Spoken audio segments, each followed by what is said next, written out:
দুপুরের কড়া রোদে বানিয়েছিলাম লেবু মাখা। কিভাবে বানিয়েছি সেটাই তোমাদের সাথে শেয়ার করব।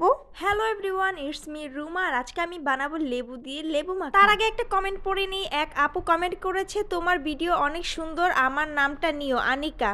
Thank you so much Anika আপু কমেন্ট করার জন্য। এরপরে লেবু আমি একটা নিয়ে নিলাম। লেবু মাখার জন্য অবশ্যই লেবু লাগবে, তাই একটা বড় লেবু নিয়ে নিয়েছি একদম পাকা দেখে। আর এই পাকা লেবুর ভিতরে কিন্তু অনেক বেশি রস থাকে, তাই বেছে বেছে এইটাই নিয়েছি। এরপর লেবুটাকে সুন্দর করে খোসা ছাড়িয়ে নিলাম। কিন্তু খোসা দিয়েও খায়, খোসা দিয়ে খেতেও ভালো লাগে, কিন্তু এই লেবুটা একটু পাকা ছিল বলে এটার খোসাটা আমি ছাড়িয়ে নিয়েছি। আর এর মধ্যে কিন্তু আমি এটার মশলা বানিয়ে ফেলেছি। লেবু মাখার জন্য যে মশলাটা বানিয়েছি সেই মশলার ভিতরে ছিল একটুখানি লবণ, শুকনা মরিচের গুঁড়া, আর একটুখানি চিনি, আর একটুখানি বিট লবণ। করতে করতে আমার আবার খেতে ইচ্ছে করছে। যাই হোক, যার যার এরকম করে খেতে ভালো লাগে কমেন্ট করে জানাবে। লেবুগুলো কিন্তু কোয়া কোয়া ভাবে খুলে গেছিল, যেহেতু বেশি পাকা ছিল তাই কাটা গোল গোল হয় নাই। এইভাবে আমি মেখে খেয়েছি, অনেক বেশি মজা লেগেছে। আজকের ভিডিওটা এই পর্যন্তই থাকলো। তোমরা বেশি বেশি করে কমেন্ট করবে, তোমাদের কমেন্ট পড়তে কিন্তু আমার বেশ ভালো লাগে। যাই হোক, আল্লাহ হাফেজ। অবশ্যই ইউটিউব থেকে দেখলে সাবস্ক্রাইব করবে। Tata, bye bye.